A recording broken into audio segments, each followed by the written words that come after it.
Dear students, a very warm welcome to all of you in my today's lecture of Operations Research.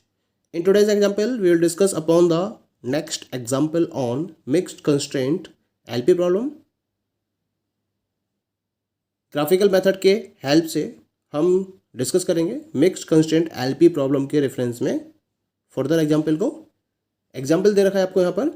Use the graphical method to solve the following LP problem. Maximize z is equal to 2x1 plus 3x2 subject to constraints x1 plus x2 less than equal to 30.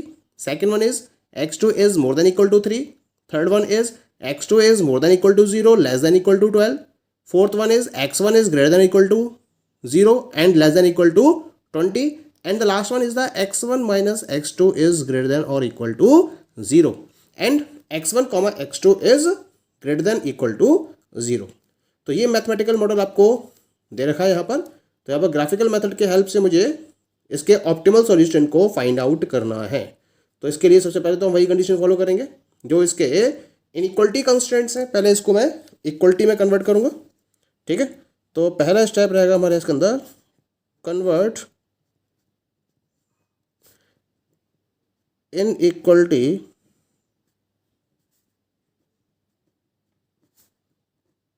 constraints into equality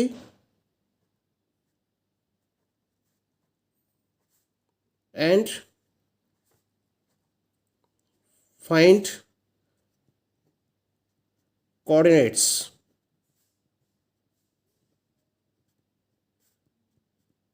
that's clear. तो यहाँ हम बात करेंगे पहले constraint की. The very first constraint is x1 plus x2 that is equal to 30. Coordinate find out करने इसके comma 0 0 comma x2 0 रखोगे x1 30 होगा और x1 को 0 रखोगे तो x2 30 होगा. तो कोऑर्डिनेट जाएंगे इसके 30 कॉमा 0 और 0 कॉमा 30. ऐसी बात करते हैं सेकंड कंस्टेंट आपको दे रखा है x2 इजिकल टू 3. तो यह कंस्टेंट रहेगा आपके पास केवल एक ही कंस्टेंट आएगा 0,3 क्योंकि x1 के रिलेशन में इक्वेशन नहीं दे रखी है आपको ये. Next one is the x2 equal to 12. तो एक और कंस्टेंट आ गया यहाँ पर आपका दैट इज 0,12. फोर्थ कंस्टेंट आपको दे रखा है x1 इजिकल टू 20. तो यह कोऑर्डिनेट आ गया आपके पास 20,0. Next one is given you x1 minus x2 is equal to 0. या फिर हम कह सकते हैं x1 is equal to x2. तो यहाँ हम जो कोऑर्डिनेट रिप्रेजेंट करेंगे वो 1,1 2,2 3,3 इस टाइप के कंस्ट्रेंट्स को यहाँ डिफाइन करेंगे और इसके बेसिस पर इस इक्वेशन को ऑब्टेन करेंगे. ठीक है, now we move to the next step. The next step is step number 2. Plot these constraints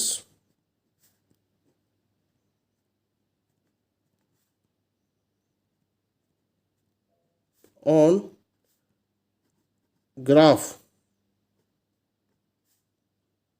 and find visible region as well as extreme points.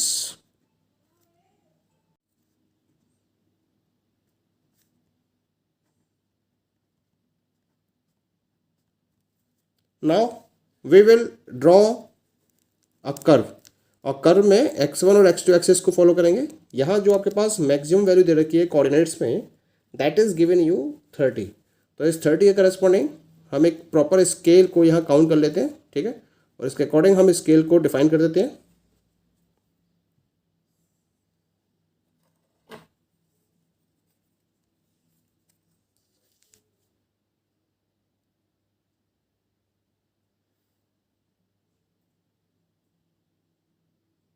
4 का स्केल ले लेते हैं हम यहाँ पर, है ना, 4 सत्ते 28, 4 अट्ठे 32, तो 8 सेंटीमीटर का स्केल बन जाएगा पूरा हमारा यहाँ पर।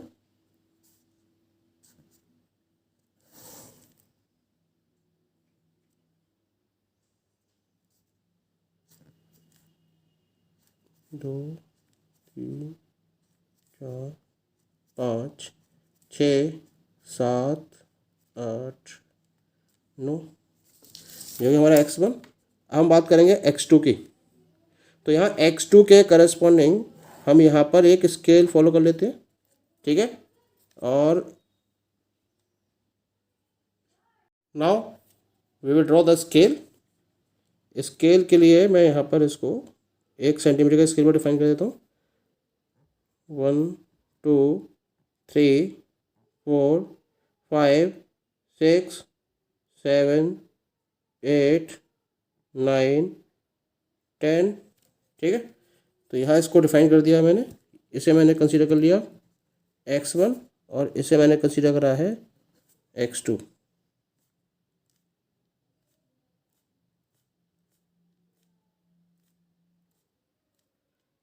चार, 8, 12, 4 चौक 16, 4 पंजे 20, 4 छीन 24, 4 सत्ते 28, 4 अट्ठे 32, 4 नम 36, सफिशियंट है।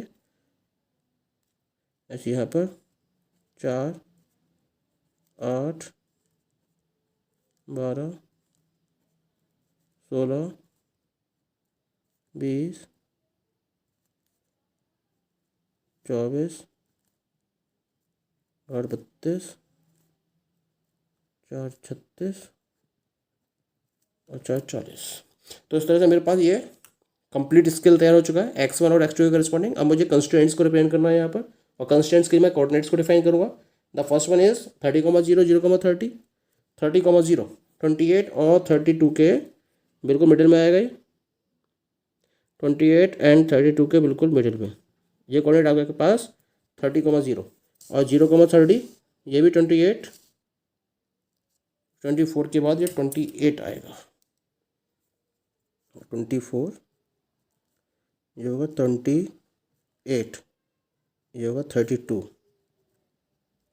ये होगा 36, ठीक है।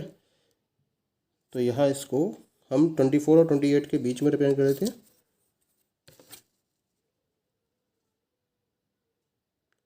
ट्वेंटी 24 और 28 के बिल्कुल बीच में ये पॉइंट आ गया आपका, ये डिफाइन करेगा 0,30 को। अब मुझे क्या करना है, इन दोनों पॉइंट्स को आपस में मैच करते हुए लाइन को ड्रॉ कर देना है, ठीक है। तो ये मेरे पास आ गया पहला कंस्ट्रेंट,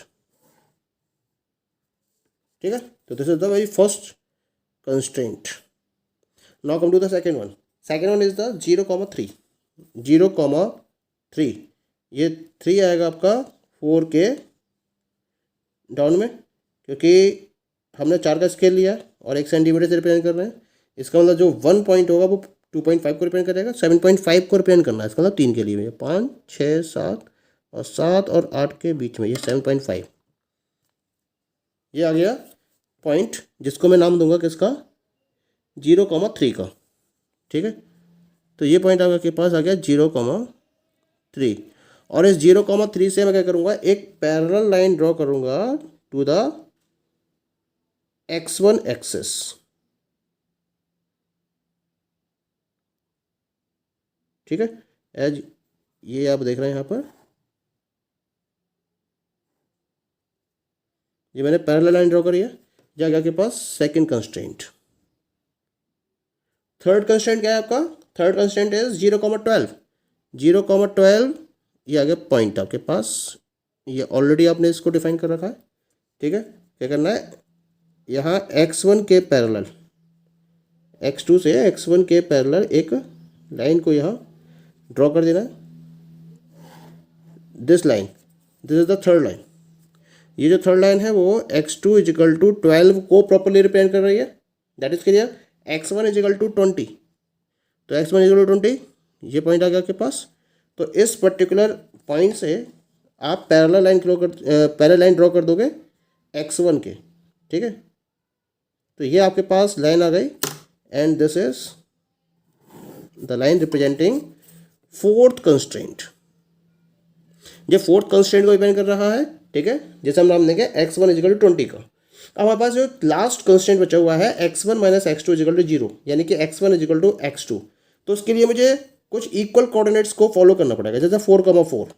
तो एक कोऑर्डिनेट ले लेता हूँ मैं 4,4 का, ठीक है। 4,4 ये यहाँ आएगा, ठीक है।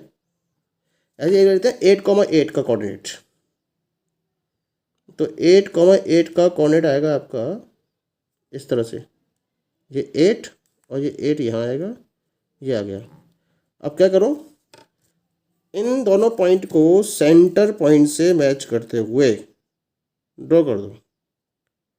तो ये x1 minus x2 equal to 0 के इक्वेशन या इसके कंस्टेंट को डिफाइन करेंगे। ये आ गया के पास, ये जो लाइन आई this is the fifth constant, ये शो करेगी x1 minus x2 equal to 0 या x1 इजिकल टू x2 को। तो ये इस तरीके से हमारे पास कंप्लीट कंस्ट्रेंट्स रिप्रेजेंट हो चुके हैं, प्लॉट कर दिया हमने इनको ग्राफ पर। अब मुझे फिजिबल रीजन को फाइंड आउट करना है।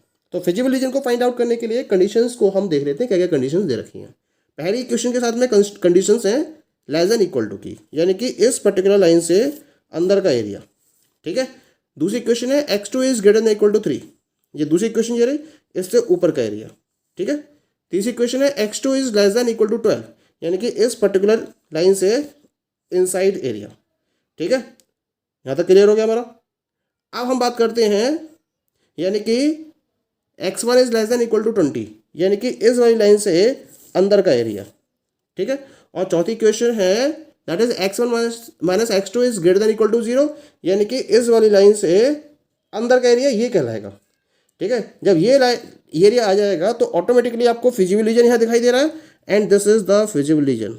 ये आपको यहाँ फिजिबल रीजन दिखाई दे रहा है इस तरीके से, this is the feasible region as you are looking hair.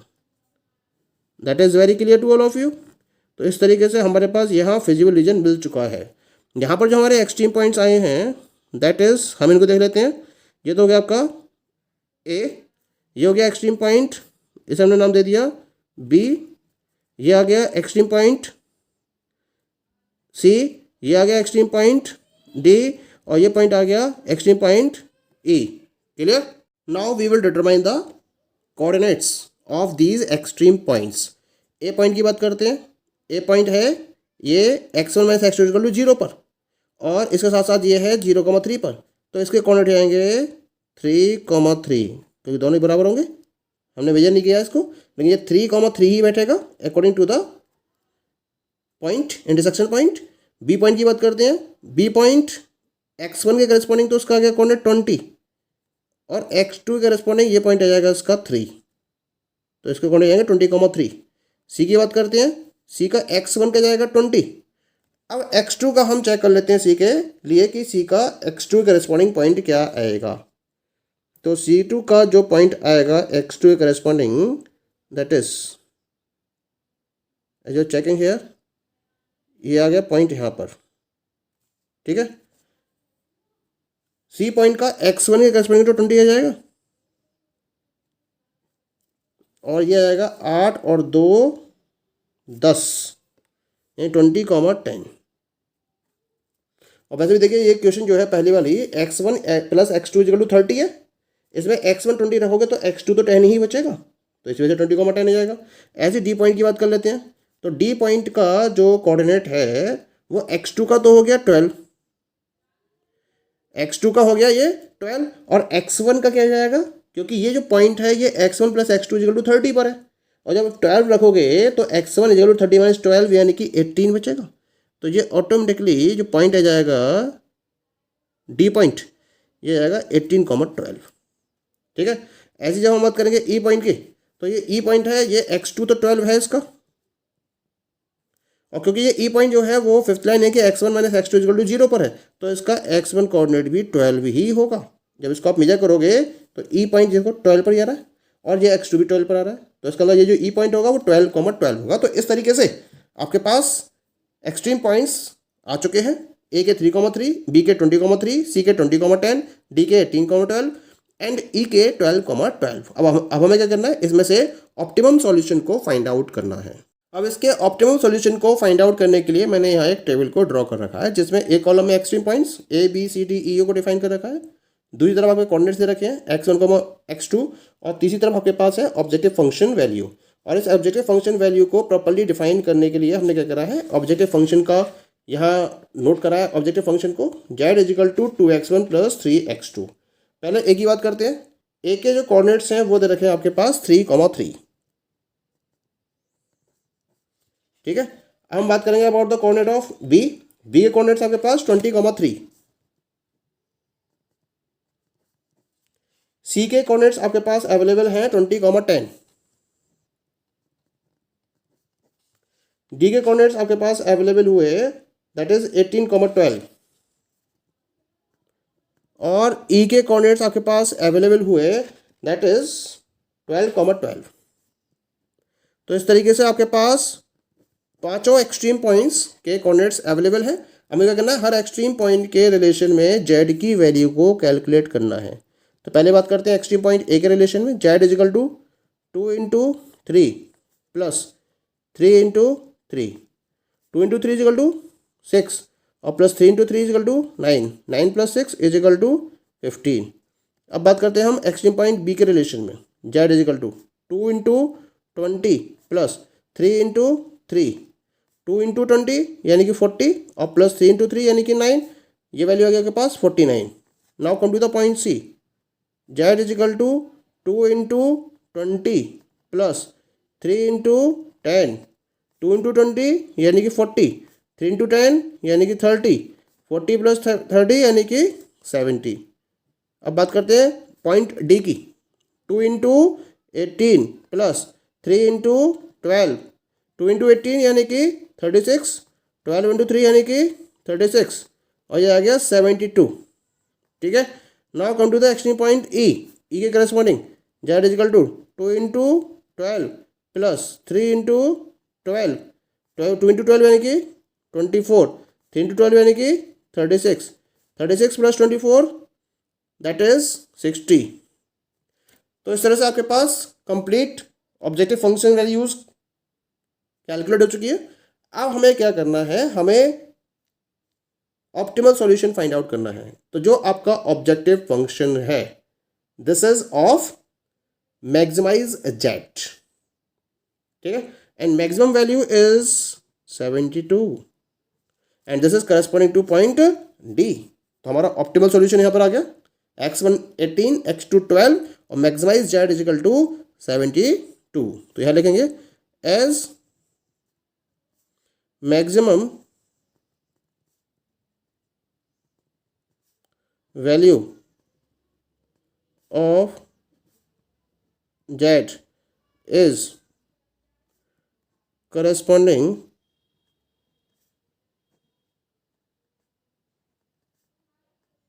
to extreme point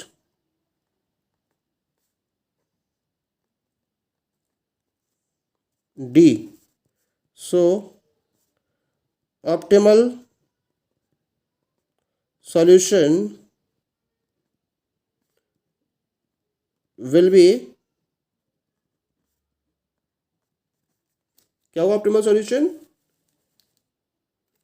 x1 equal to 18, x2 equal to 12 and maximise z equal to 72. This is the answer of the given LP problem. Okay, thank you.